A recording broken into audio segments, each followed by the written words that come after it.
ስንፈጠር ሁላችንም እኩል ነን፣ ግን ህይወት ላይ እንለያያለን ቦታችን። ዴሊ ሌበረር የጊዜውን ማሽን አድርገው ነው የተጠቀሙባቸው ጥቁሮቹ።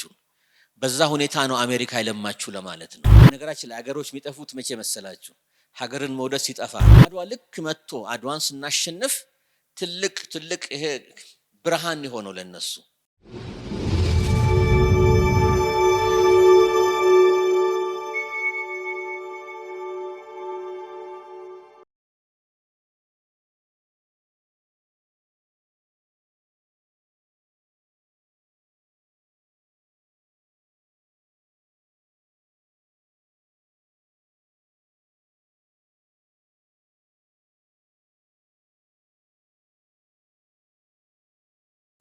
እንደምን ዋላችሁ። እሺ፣ በመጀመሪያ ዋሊያ መጽሐፍት አሳታሚ ድርጅት ለአዘጋጀው ፎረም ምስጋና ማቅረብ እፈልጋለሁ። በሳይንስ ኦፍ ፖለቲክስ እና በዓለም ግሎባል ፖለቲካል ፕሮሰሶች እና ሂደቶች እንደገና ፖለቲካል ኢኮኖሚ ጋር አገናኝቼ አንዳንድ ነገር ስለ አድዋ እናገራለሁ። እንግዲህ አድዋ ትልቅ በዓል ነው። 130ኛው ልናከብር ነው። ትልቅ በዓል ነው ስል ምክንያቱን ሁላችንም እናውቃለን። አንድ ኋላ ቀር የሆነ ህብረተሰብ ማለት አፍሪካ ውስጥ ያለ ኢትዮጵያ ማለት ነው። የዳበረ ሰራዊት፣ የገንዘብ አቅም፣ የሰው ኃይል፣ ሚሊተሪ ትሬኒንግ፣ ሚሊተሪ ኦርጋናይዜሽን፣ ዲሲፕሊኑ ያለውን ሰራዊት ሀገር ማሸነፍ ባልተለመደበት ጊዜ ኢትዮጵያ ብቸኛ ሀገር ያረጋትም ይሄ ነውና እንኳን ደስ ያላችሁ፣ እንኳን ለዚህ ያደረሰን ነው የምለው። አንዳንዴ we take it for granted። ብዙ ጊዜ በግድ ቤተሰብ ምናምን መኖር የለበትም። ማንኛውም ኢትዮጵያዊ በወቅቱ መሰንበትና መኖር እየቻለ ልሞትም ሊቀርም ይችላለሁ ብሎ ነው የዘመተው። አገሬን ብሎ አይደለም ነፃነቴን ብሎ it takes a bigger man ይባላል። ስንፈጠር ሁላችንም እኩል ነን፣ ግን ህይወት ላይ እንለያያለን ቦታችን። በእኔ በዛ አኳያ ነው የሚያው በዛ በቁም ነገር ነው ህይወቱን እስከ መስጠት የተዘጋጀ ሰራዊት ከዳር ዳር ሰሜን የለም፣ ምዕራብ፣ ምስራቅ፣ ሴንትራል ኢትዮጵያ፣ ደቡብ የለም፣ ሁሉም አገሬን ብሎ ነው የተነሳው። ይሄ የሚያሳየን የህዝቡን ቁርጠኝነት ዲተርሚኔሽን እና ደግሞ ከሁሉ በላይ ሳንቲም ገንዘብ አይተሰጠውም። ታውቃላችሁ፣ ደሞዝ የለ፣ ወታደር የለ። ያኔ ከሁሉ በላይ ምንድነው የሚያሳየው? የሀገሩን ፍቅር ራሱን ሀገርን ከራሱ በላይ ማድረግ። እኔ ኤክሴፕሽናል ስቴት ነው። ኢቭን አሁን ኤክሴፕሽናል ሀገር ናት ኢትዮጵያ። ብዙ ሀገራት በስራ እንጓዛለን እናያለን። አንዳንድ አፍሪካ ሀገር ስንሄድ ትንሽ ረብሻ ትንሽ ተኩስ ሲመጣ ሁሉም ታውቃላችሁ ወደ ዘረፋውና ወደ ምኑ ነው የሚሄደው አይደለም። ነገር ግን የኛ ህብረተሰብ ምንድን ነው የሚለው? ሌላው ቢቀር አምላኩ አላህ ያየኛል፣ አንድ ሁለተኛ ደግሞ የሀገሬን ሀብት ነው ምዘርፈው፣ እንዲህ ካደረኩ እንዲህ ካጠፋው ብሎ ራሱን አይደለ የሚገድብ ኢሞሽኑንና ይሄ ፊዚካል ፍላጎቱን እንትን ሚል የሚከላከል የተለየ ህዝብ አድርጌ ነው የምወስደው እኔ በእኔ እይታ ነው ማለት። ስለዚህ ይሄን መርሳት የለብንም። ኢትዮጵያን እንደገና ደግሞ ለየት የሚያረጋት ምንድነው?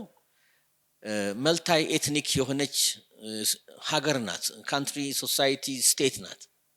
ያኔ ኤትኒክ ግሩፕ ኤክስ ብቻ አይደለም ተነስቶ ሄደው፣ ተግባብተናል።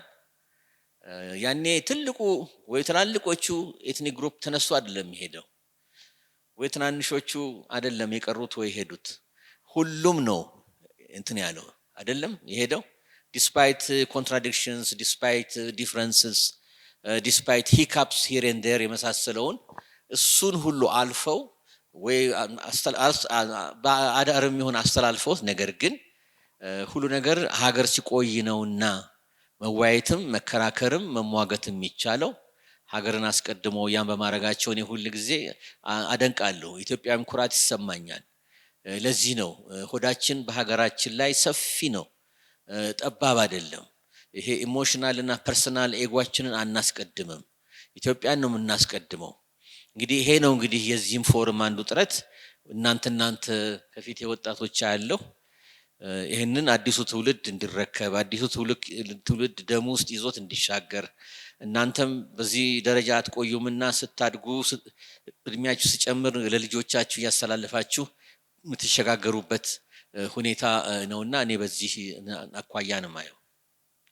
እንግዲህ ስለ አድዋ ትንሽ መናገር እፈልጋለሁ። ሞር ዶሜስቲክ አትኩሯል፣ አልፎ አልፎ መጣበታለሁ፣ ግን ኢንተርናሽናል አስፔክቱን ላይ አጉልቼ መናገር እፈልጋለሁ። ያኔ በበርሊን ኮንግረስ የተነሳም ይሄ ግሎባል ሃይራርኪ ኦፍ ፓወር የነበሩት አውሮፓ ሀገራት የዳበሩት ሀብታም ሀገራት በጣም ሀብታም የሆነውን ክፍለ አህጉር የአፍሪካን ኮንቲነንት እንቀራመት ብለው እንቅስቃሴ ሲያደርጉ ኋላም እርስ በርስ ሲጣሉ መጨረሻ ላይ ደግሞ መማር ከፍ ያለ ሶሳይቲ ደረጃ ላይ መድረስ ዲግሪ ኦፍ ቶለረንሱን ከፍ ስለሚያደርግ እንደማሞኛል ለምን እንጨራረሳለን ምን እናርግ ሰብሰብ እንበላ ከዛስ እንወያይ ከዛስ እንደ ዳቦ አውጥቶ መቆራረስ ይሄ አንተ ይሄ እኔ ይሄ አንተ ይሄ እኔ ተባብለው ችግራቸውን ፈቱ። አፍሪካ ቀንድ ያው እንደምታውቁት ለእንግሊዝ ለጣሊያንና ለፈረንሳይ ነው የተሰጠው። ምዕራብ አፍሪካ ደቡብ አፍሪካ ያለ ሁሉም ያው የምታውቁት ነገር ነው። ከዛ በኋላ ነው እንግዲህ ማፑን አጣጥፈው ከተው ተንቀሳቀሱ ተግባራዊ ያደረጉት። ተግባራዊ ሲያደርጉት ዋን አፍተር ዲ አዘር ወደ አፍሪካ ክፍለ አህጉር መጥተው ቫንኩሽ ነው ያደረጉት፣ ኮንከር ነው ያደረጉት። እንግዲህ አድዋን ማመጣጣቸው እንደዛ ለማድረግ ነበር። ሳይሳካ ቀርቶ ክብር ለኢትዮጵያ ወገኖች ለአባቶቻችን ቅድመ አያቶቻችን ይሁንና ይችን ሀገር ለዛሬው ትውልድ ለዘላለም አቆይተዋል። ለዚህም ነው ቀና ብላችሁ የምትሄዱት ከይቅርታ ጋር ለዚህም ነው ቀና ብላችሁ የምትሄዱት ወገኖች። በነገራችን ላይ ውጭ ሀገር ስትሄዱ ቀና ብሎ የሚሄድ ሰው ካያችሁ ሞስት ፕሮባብሊ ማይመስላችኋል። ያው ሂዱና ታዩታላችሁ። ቀና ብሎ ገትስ ያለው ሲናገሩት መልሶ የሚናገር ማለት ስድብ ማለት አይደለም አይደለም። በማንነቱ በጥቁርነቱ የሚተማመን የሚያከብር ካልነኩት የማይነካ ፍራሪቲ ኮምፕሌክስ የማይሰማው የትም መድረክ ሄዶ ከሁሉም እኩል የሚማር የሚያስተምር የሚሰራ አስተዳደር ውሳኔ የሚሰጥ ኢቭን ከመሪዎቹ አፄ ኃይለ ሥላሴ በሉ ዶክተር አብይ በሉት አሁን ይሄ ምንም ያለ ምንም መመጻደቅ ነው ማየት ትችላላችሁ። እሺ ቁጥቁጥ የለ ምን የለ ማጎንበስ የለ አይደለም። ይሁሉ ከምን የመጣ ይመስላችኋል? የተጠራቀመ ደማችን ውስጥ አለ አይደለ ያለ ካፒታል አለን። እሱም ኢንቴግሪቲ ምንለው ክሬዲቢሊቲ፣ ሴንስ ኦፍ ኢንዲፔንደንስ ነፃነት፣ በራስ መመካት፣ ሀገርን መውደድ። እንግዲህ በነገራችን ላይ ሀገሮች የሚጠፉት መቼ መሰላችሁ? ሀገርን መውደድ ሲጠፋ ነው። ብዙ ምሳሌ ልሰጣችሁ ይችላል ከሳይንስ ኦፍ ፖለቲክስ አርስታችን አይደለም ግን እንደው ለማንሳት ያህልና በዛ ኳያ የሚራመድ ሀገርና ህዝብን ያለውና ተስፋችንም ወጣቱ እንዲያስቀጥል ነው። እንግዲህ የአድዋ ሲግኒፊካንስ ምንድነው? አሸነፍን ተመለሱ ጣሊያኖች። ያው ሰሜን ኢትዮጵያ ባህረ ነጋሽ ቆዩ እንደምናቀው። ሲግኒፊካንሱ የምናቀው ምን መሰላችሁ? ብዙ ጊዜ በፖለቲካል ሳይንስ ቴስቲመኒ እንለዋለን። ቴስቲመኒ ማለት ግለሰቦች፣ ታዋቂ ሰዎች፣ ትራቨለርስ፣ ኤክስፕሎረርስ በዩኒቨርሲቲ ደረጃ አካዳሚክስ ይጽፋሉ። ከሰከንድ አንድም ከኦሪጂናልም ማቴሪያል ይወሰዳል። በዛን ጊዜ ምንድነው ሲግኒፊካንሱ? በዓለም ላይ ኮሎኒያሊዝም 400 ዓመት ተንሰራፍቶ ብዙ ሚሊዮን አፍሪካኖች ያለ ፍላጎታቸው ተገደው በባርነት እየተጫኑ ሲጓጓዙ አሁን ሰሜን አሜሪካ ወደምንለው ካናዳና ዩናይትድ ስቴትስ ኦፍ አሜሪካ እንደገና ወደ ሴንትራል አሜሪካ ማለት አሁን የምናውቀው ሆንዱራስ፣ ጓተማላ እስከ ፓናማ ድረስ ኮስታሪካ የመሳሰሉት ሁሉ ከዛ ደግሞ ዝቅ ብላችሁ ካሪቢያን ቤዝን በሚሊዮኖች ተጓጉዘዋል። አፍሪካ ወንድሞቻችን ያለ ፍላጎቶቻቸው ፕራይመሪሊ እንግዲህ ሄይቲ ራሱ የስሌቭ ሪፐብሊክ ነው። የመጀመሪያው ሪፐብሊክ ነው ሄይቲ። በነገራችን ሃይቲ እኛ የምንለው ዶሚኒካን ሪፐብሊክ፣ ጃማይካ፣ ሞንቴሰራ፣ ባርቤዶስ፣ ትሪኒዳድ ኤንድ ቶቤጎ 20 በላይ ደግሞ አሉ አይላንዶች እዛ አካባቢ። ኩባ ራሱ ኩባ ጠንከር ያለ በዛ ያለ ጥቁር ህብረተሰብ አፍሪካ ህብረተሰብ ያለበት ሀገር ነው። እዛ ሁሉ ያሁን የምታዩት ጥቁር ህዝብ ዝርያው አመጣጡ መቼ ነው? በኮሎኒያሊዝም ከአፍሪካ ተገዶ ተሳፍሮ የተወሰደ ነውና በሚሊዮኖች ህይወታቸውን ያጡበት ነው። እንግዲህ እዚህ ላይ መርሳት የሌለብን ለምን ዝርያቸው ከምዕራብ አፍሪካ ለምን ሆነ ሲባል ያኔ ቴክኖሎጂው የአየር ፕሌን የለም፣ ቴክኖሎጂው ገና አልደረሰም። ያለው ብቸኛ አማራጭ በመርከብ ማጓጓዝ ስለነበረ በሎጂስቲክስ እና ጂኦግራፊካል አቀማመጡም ደግሞ ዌስት አፍሪካ ለአሜሪካስ ኮንቲነንት በሙሉ ኖርት ሴንትራል ሳውዘርን አሜሪካ ስለሚቀርብ ከምዕራብ አፍሪካ ያለው የአፍሪካ ህብረተሰብ ነው በጣም የተጎዳው፣ በተለይ ቅርበቱ ስለሆነ ማለት ነው። ኦኬ ይሄን መርሳት የለብንም። ለዚህ ነው አንሴስተሮቻቸው ብዙ ጥቁር አሜሪካኖች ቴስት ሲያስደርጉ ምዕራብ አፍሪካ እንደሆነ ግልጽ ነው ብዙዎች ሁሉ። ስለዚህ ከሴንትራልና ከኢስት ቁጥሩ በጣም ድዊንድል ያደርጋል፣ ይቀንሳ ማለት ነው። እና ፎርስፉል በሆነ ሁኔታ ነው ከእትብታቸው ከቤተሰቦቻቸው በጉልበት የተወሰዱት። ሲወሰዱ መርሳት የለብን እንግዲህ ምንድነው የአፍሪካን ኦራል ትራዲሽን ኦራል ካልቸር ሲስተም ኦፍ ገቨርንመንት አለ፣ ኮሚኒቲ አብሮ መኖር አለ፣ ፓወር ስትራክቸር አለ፣ ዲሲዥን ሜኪንግ ሜካኒዝሙ አለ አይደለም። ያንን ሁሉ ነው የተበጠሰው። ወደ አሜሪካ ሄደው ተበታትነው ነው የሚሄዱት። አንዱ ወንድሙ ከጋና ይሆናል፣ ከአሁኑ ጋና ያኔ አሻንቲ ኮቶኮ ብዙ ስቴቶች ነበሩ። ሌላው ደግሞ ከማሊ ሶንጌ ይሆናል። እርስ በርስ እንኳን አይግባቡም። አሜሪካ ሲሄዱ ደግሞ አዲስ ቋንቋ ነው እንዲለምዱ የተደረገው፣ የተሰባበረ እንግሊዘኛ ማለት ነው።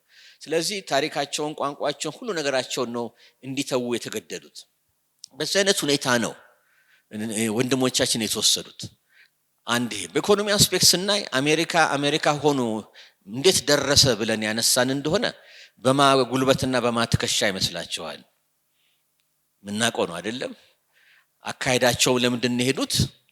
የተወሰዱትም አካሄዳቸው መሬቱን ለማልማት የነጩ ቁጥር ከአውሮፓም የተንቀሳቀሰው የነጩ ህብረተሰብ ቁጥር በቂ ስላልነበረ በወቅቱ በጉልበትና 1 ለ50 እየመሩ እያሰሩ በካቴና ማሰራቱን ስለፈለጉት ዴሊ ሌበረር የጊዜውን ማሽን አድርገው ነው የተጠቀሙባቸው ጥቁሮቹን። በዛ ሁኔታ ነው አሜሪካ የለማችሁ ለማለት ነው። እንግዲህ ከላይ ከታች ጀምሮ ስታዩ አሁን ፍሎሪዳ የምትሉት ኖርት ካሮላይና፣ ሳውዝ ካሮላይና፣ ቴነሲ፣ አርካንሳ፣ ቨርጂኒያ በሙሉ እና ወዘተረፈ የሆኑት የአሜሪካ ስቴቶች ከ50 ውስጥ አሁንም ያሉት በርካታ ስቴቶች ኢኮኖሚያቸው ኢኮኖሚ ሆኖ የተመሰረተው በጥቁር ህዝብ ጉልበት ነው ማለት ነው። ስለዚህ ሹገር ኬን ሸንኮራ አገዳ፣ ፒነትስ የቾሎኒ ፋብሪካ፣ ከተን ፕላንቴሽን፣ ረም መጠጥ ማለት ነው። ረም አውሮፓ በጣም ተፈላጊ ስለሆነ አይደለም። እንደገና ከተን ፕላንቴሽንስ የጥጥ ፋብሪካ የመሳሰለው ሁሉ ለምዕራቡ ዓለም ኢንዱስትሪያል ግብአት የሚሆነው ሁሉ በዚህ መልክ የተሰራው የተወሰደው ያን ለማድረግ ሰው በዝብዘው ነው ለማለት ነው። ተግባብተናል። ስለዚህ እቃ ሆነው መብት የላቸውም፣ ፕሮፐርቲ ሆነው ነው የሄዱት። እንግዲህ 400 ዓመት በዚህ ነው የቆዩት። 400 ዓመት ሲቆዩ ቁስል ይዘው ነው የቆዩት። ጥቁር ወገኖቻችን ቁስል ማለት ምንድነው? ከየት እንደመጡ አያውቁም። ጥቁር እንደሆነ ያውቃሉ። በጥቁርነታቸው ዲስክሪሚኔሽን እንዳለ ያውቃሉ። ባለው ጃማይካ በሉት ኩባ በሉት ባለው ስርዓት ውስጥ መብት እንደሌላቸው ያውቃሉ። እንዲሳተፉ አይፈቀድላቸውም። ይሁሉ ይቆጠቁጣቸዋል። ትንሽ የትምህርት ጭላንጭል ያገኙት በተለይ በ19ኛ ክፍለ ዘመን ብቅ ማለት ጀመሩ። ማለት ኢንተሌክቹዋልስ የተማሩ ራሳቸውን እንትን የሚሉ ያስተማሩ።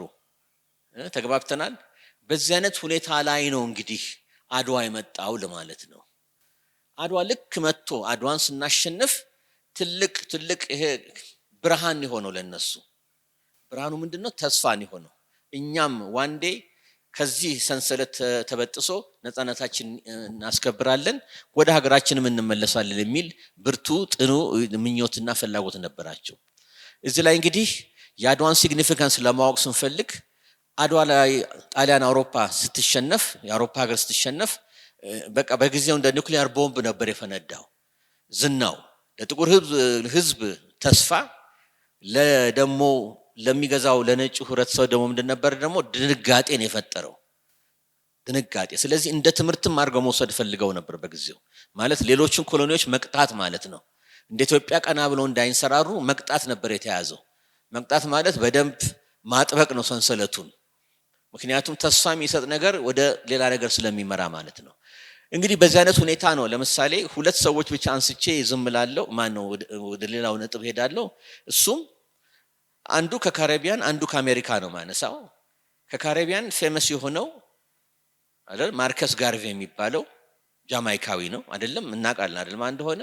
እሱ ነው ለምሳሌ ለፓን አፍሪካኒዝም ስሜትና ፋውንዴሽን መሰረት የሚሆነው እሱ ነው።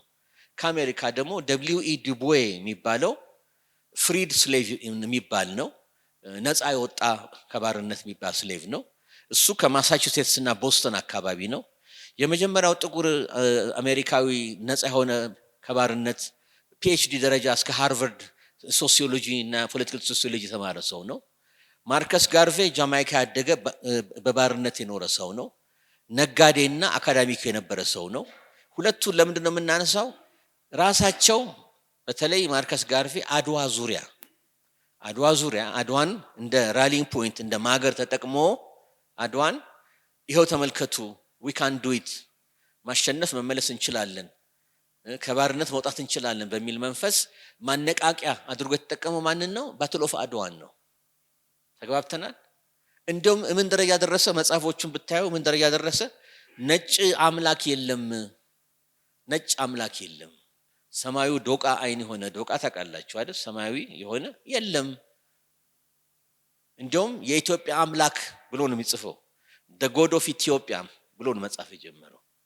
look the god of Ethiopia ክርስቶስ፣ ያው በክርስትና እምነት ክርስቶስ እውነተኛ ሃይማኖት ክርስትና መሆን የሚችለው የተጨቆኑትን ሰዎች ወደ ነፃነት ሊበሬሽን ሲመራ ነው በሚል መንፈስ ነው። እና ሲምቦል አድርጎ የወሰደው ምንድነው? ተመልከቱ የእግዚአብሔር ልጆች ኢትዮጵያኖች ነፃነታቸውን አስከብረዋል፣ እንደነሱ መሆን እንችላለን፣ እንደነሱ እንሁን በሚል ነው አጂቴት እያደረገ አዌርነስ ክሪኤት እያደረገ በአካባቢው ተደማጭነት የሚያገኘው። በዚህ ላይ አዟዙሮ ነው። ተከተሉኛላችሁ?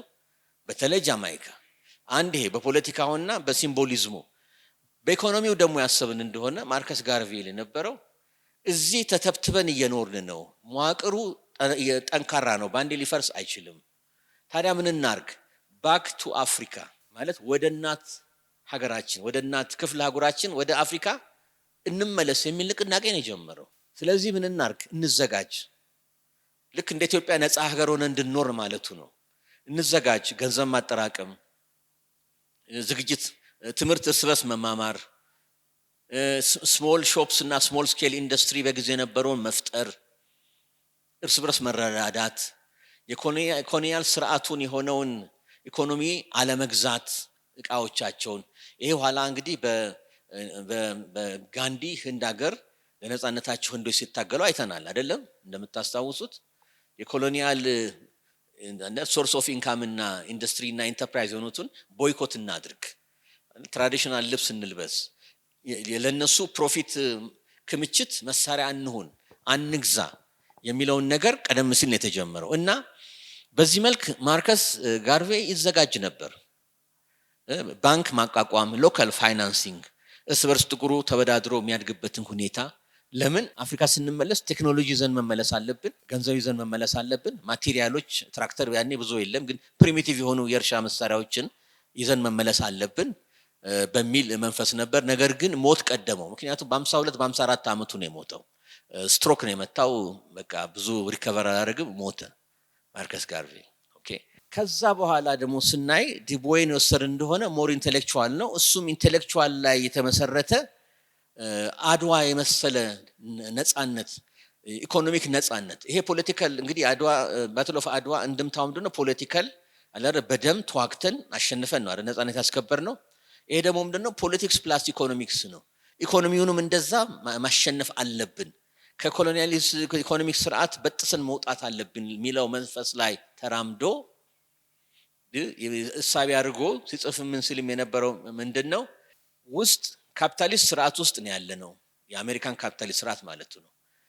ይሄንን ዘረኝነት ላይ የተመሰረተ ስርዓት ማሸነፍ የምንችለው የራሳችን ኢኮኖሚዎችን እንደ ሰርክልስ ኦፍ ኢንፍሉዌንስ እንፈጥር ነው በሚል በየአካባቢው ማሳቹሴትስ፣ ኢሊኖይ፣ ሺካጎ አካባቢ፣ ኒውዮርክ አፕስቴት እና ታች ሳውዘርን ኒውዮርክ ሲቲ አካባቢ በሙሉ የመሳሰሉ ስቴቶች ውስጥ ጥቁሮችን ኢንከሬጅ ያደርጉ ነበር። ኢንከሬጅ የሚያደርጉት የራሳቸውን ቢዝነስ እንዲከፍቱ ከዳቦ ቤት ጀምሮ ከነጭ ዳቦ ቤት ከመግዛት ለምን እርስ በርስ አንገዛም ከራሳችን ከሚል መንፈስ በዛን ስናደርግ ፋይናንሻሊ እንጠናከራለን፣ ኮንፊደንስ ይኖረናል፣ ኢኮኖሚያችን ይጠናከራል በሚል ሂሳብ ብዙ ተንቀሳቀሱ።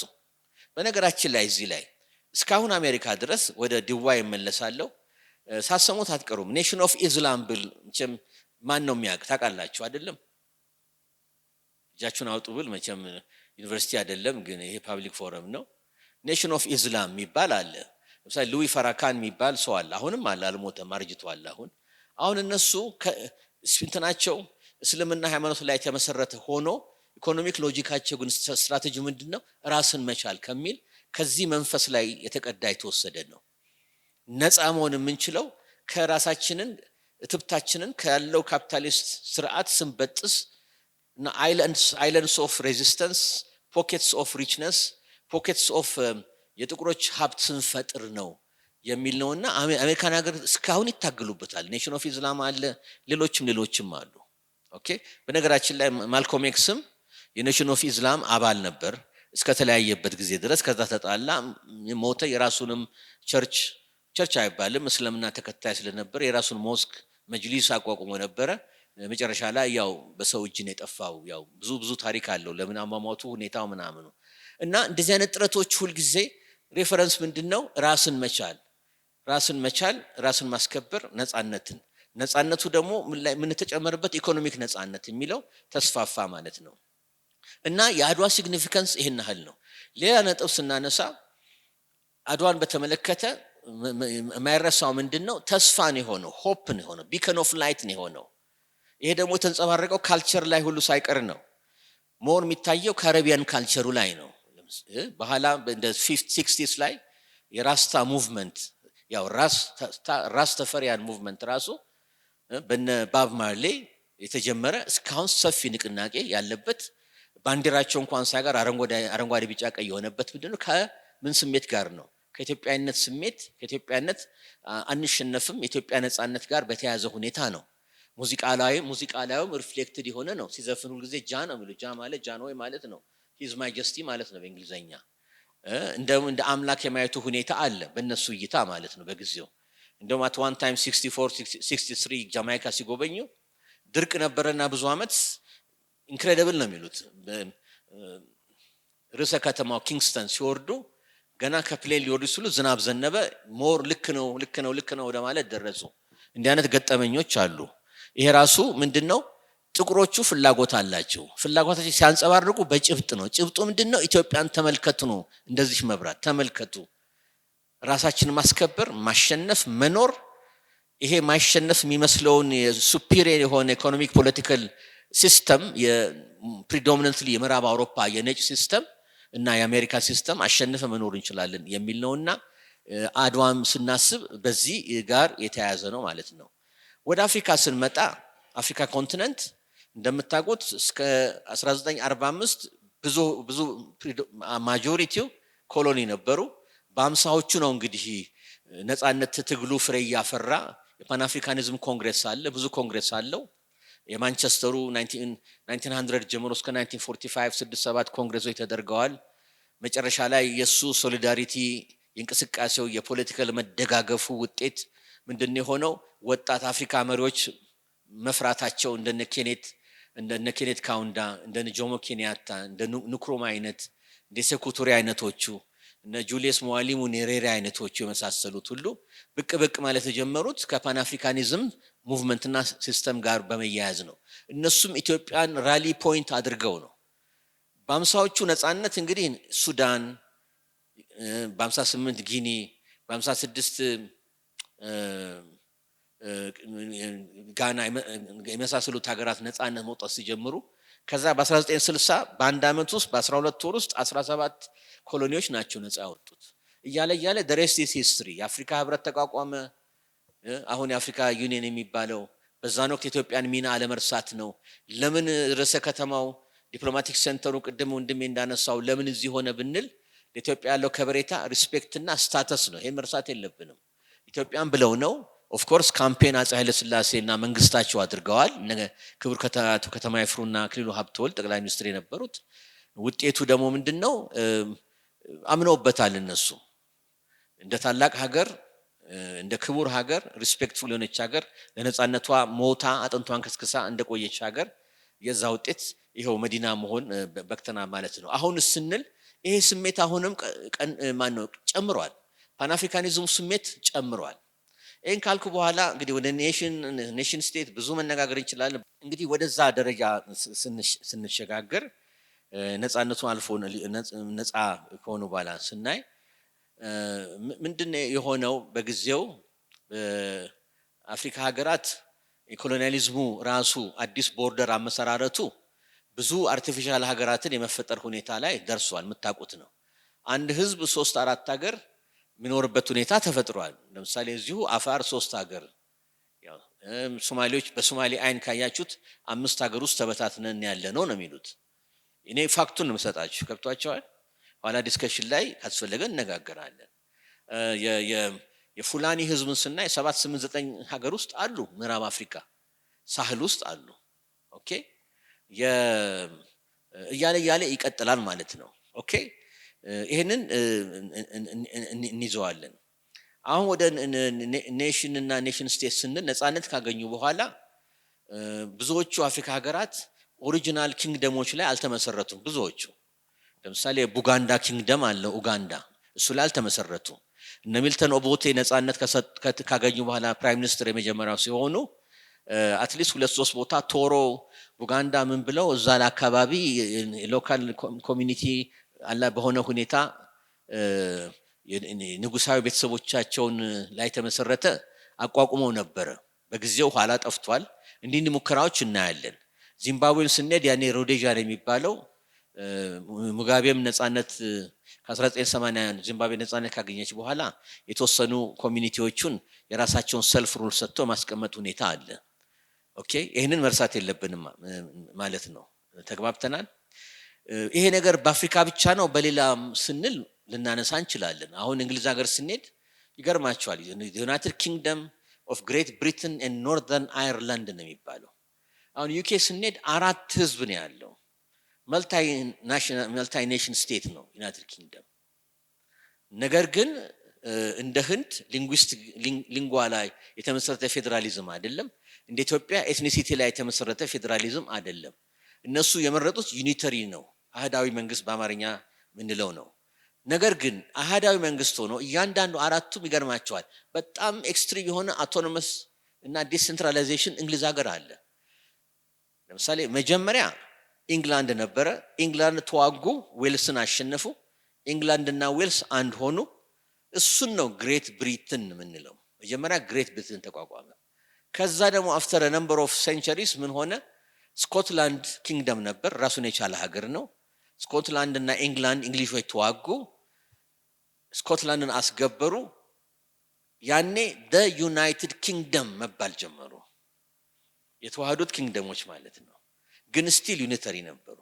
ከዛ ደግሞ የአየርላንድ ጉዳይ መጣ። ደ ተርን ኦፍ ሴንቸሪ ሙሉ አየርላንድን ማግኘት አልቻሉም። ነገር ግን ፕሮቴስታንት የሆኑትን የተወሰነችዋን ካውንቴጅ በመያዝ ካቶሊኮቹ ሪፐብሊክ ኦፍ አየርላንድ ብለው ተገነጠሉ። አዲስ ሀገር ተወለደ። እሱን ግን ፕሮቴስታንቶቹን ኖርዘርን አየርላንድ ከዛን ወቅት ጀምሮ ከ1920 ጀምሮ ዩናይትድ ኪንግደም ኦፍ ግሬት ብሪትን ኤንድ ኖርዘርን አየርላንድ ነው የሚባሉት። ስለዚህ ሁሉም ሀገር የራሱ ፕሮሰስ አለው ማለት ነው። ተግባብተናል። ስለዚህ መልታይ ሞኖ የሆኑ ኔሽኖች አሉ። ሞኖ ምሳሌዎች ልስጥ። ለምሳሌ ታይላንድ ብትሄዱ የአንድ ኤትኒክ ግሩፕ ዶሚኔት የሚያደርግበት ሀገር ነው። ቪየትናም ቪየት ህዝብ ማለት ነው። አንድ ኤትኒክ ግሩፕ ዶሚኔት የሚያደርገው ነው። ኢን ፕሪንሲፕል በነገራችን ላይ ሶማሊያም ስንት ህዝብ ነው ያለው?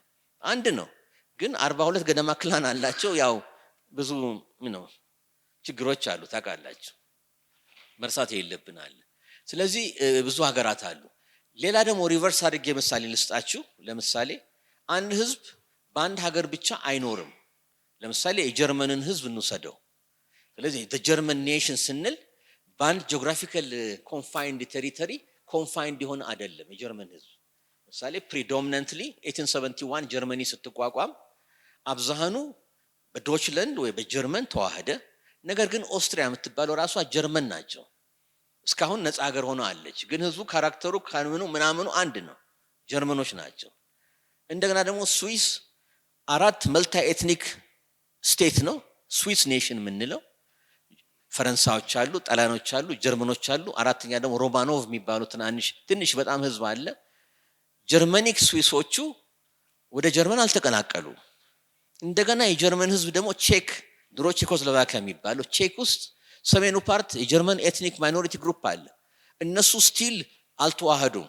በግድ ነገራችን ላይ በግድ በአውሮፓ በመዋሃድ አያምኑም። ባለበት ፍላጎቱ ከተመቻቸለት ኑሮውንና በዛ ስትራክቸር ፖለቲካል ስትራክቸር ይቀጥላል ማለት ነው። የተከተላችሁ ነው። አሁን ምሳሌ ኢኳዶርን ስትወስዱ በቅርቡ ምንድን ያደረጉት ሞኖ ኤትኒክ ግሩፕ ስፓኒሽ ናቸው ፕሪዶሚናንትሊ ኢኳዶር ላቲን አሜሪካ ሆነው እያለ ነገር ግን ለኔቲቭ ሬድ ኢንዲያንስ ምንላቸው ኔቲቭ ህንዶች ለማክበርና መብታቸው ለመስጠት ህገ መንግስታቸውን አላረል አሻሽለው አሜንድ አድርገው ማይኖሪቲ ራይትስ ፕሮቴክት አድርገው አሁን ኢኳዶር ውስጥ ትራይቦቹ ራሳቸው የራሳቸው የሆነ ቴሪቶሪያል እንትን አላቸው። ስለዚህ እያንዳንዱ ሀገር የራሱ ፊቸሮች አሉት ለማለት ነው። ተግባብተናል። ይሄን ካልኩ በኋላ አንድ ትልቅ ነጥብ አድርጌ ነው ወደ አንተ መልሰው። እሱ ምን መሰላችሁ? ብዙ ጊዜ ናሬቲቭም አልተነጋገርንም፣ ስለ ትርክት ገና አልተነጋገርንም ወይ እሱን ወደ ኋላ እናደርገዋለን። ትርክቶች አሉ። አንዱ ትርክት ምንድነው? ይሄ ኤትኒክ ግሩፕ ኤክስ ዋይን ጨቁኖ ይሄን ዓመት አሰቃይቶ አስሮ እንዲህ አድርጎ ገርፎ እንዲህ ብሎ ገልብጦ እንዲህ ይሄ መራኝ ይሄ ገለበጠኝ። የስ ኢምፔሪካሊ ኤክስ የሚባል ኤትኒክ ግሩፕ ዋይን ወይም the whole country ዶሚኔት አድርጓ ማለት ይችላል። ግን ሁል ጊዜ የሚረሳውን መሰላችሁ እንግዲህ the concept of nation state ያመጣው ማን ነው? ቶማስ ሆብስ፣ ጆን ሎክ፣ ዣን ዣክ ሩሶ ናቸው። ማርክሲስቶች ደግሞ በክላስ ኢንተርፕሬት ማድረግ የጀመሩት ማርክሲስት ሌኒኒስቶች ናቸው። ያው ካርል ማርክስ ፍሪድሪሽ ኤንግልስ ነው መጀመሪያ ላይ እያለ ደግሞ ማኦይዝም ምኒዝም እያለ ሌኒኒዝም እያለ ይቀጥላል አይደል? ከማኦ በፊት ሌኒን አለ ኦፍ ኮርስ። ኦኬ ምን ረሳው ሁል ጊዜ ምንድነው እያንዳንዱ ኤትኒክ ግሩፕ ተበደልኩም የሚለው የራሱ ገዢ መደብ አለው። ደግሞ አለው የራሱ ገዢ መደብ አለው። ተጨቆንኩ እንዲሆንኩ የሚለው አለው የራሱ ንጉስ አለው፣ የራሱ መሪ አለው። ነገር ግን በጊዜው በነበረው ኢቭን ኢትዮጵያን ወስደን አጠቃላይ ወይ ትግሬ ወስዶታል፣ ከዛ አማራ መጥቷል፣ እንዲያነ ነው የሚሽከረከረው ታውቃላችሁ። ከላይ ያለው እንደ በላይ አስተዳዳሪ የሚሆነው ኔሽኑን ሆኖ ነገር ግን ለነዛ ኤትኒክ ግሩፖች መብት ሰጥቶ ነው አይገባባቸውም። እኔ በኢትዮጵያም ጊዜ አባቶቻችን እንትን ይላሉ። ለምሳሌ አፄ ኃይለ ሥላሴ ራሳቸው ኮንትሮል ማድረግ ሲችሉ ትግራይ ውስጥ ለምሳሌ አይገቡም ነበር። ሉል ራስ መንገሻ ስዩም ናቸው ቶታሊ የሚወስኑ የሚያስወስኑ። ተግባብተናል። ስለዚህ ምን ረሳውን መሰላችሁ የራስህ አለ፣ የራስን አትርሳ። ወደ ላይ መጠንቆል ብቻ አይደለም። በደል ካወራህ የበደል ልዩነት አለ። ንጉሶች ሁሉ አለ። አሁን ወለጋ ንጉሶች አሉ። እንደውም ከጃኖ ቤተሰብ ተጋብተዋል፣ የልጅ ልጅ አላቸው ለምሳሌ። እና አፄ ኃይለ ሥላሴን ብቻቸውን አይደሉም። እሳቸው በጋብቻም በፖለቲካም በዚህም በዛም ብለው ደግሞ ከአብዛኛው ኤትኒክ ግሩፕ ጋር ተጋብተው አንድ የመሆን ሁኔታ ሁሉ አለና ይሄ የጅምላ ፍረጃ የጅምላ ናሬቲቭ ስህተት ውስጥ ሊከተን ይችላል በሚል ነው ጥንቃቄ ማድረግ አለብን በሚል ነውና ስለ ናሬቲቭ እድል ከመጣ ኋላ አነሳለሁ። ስላዳመጣችሁ አመሰግናለሁ።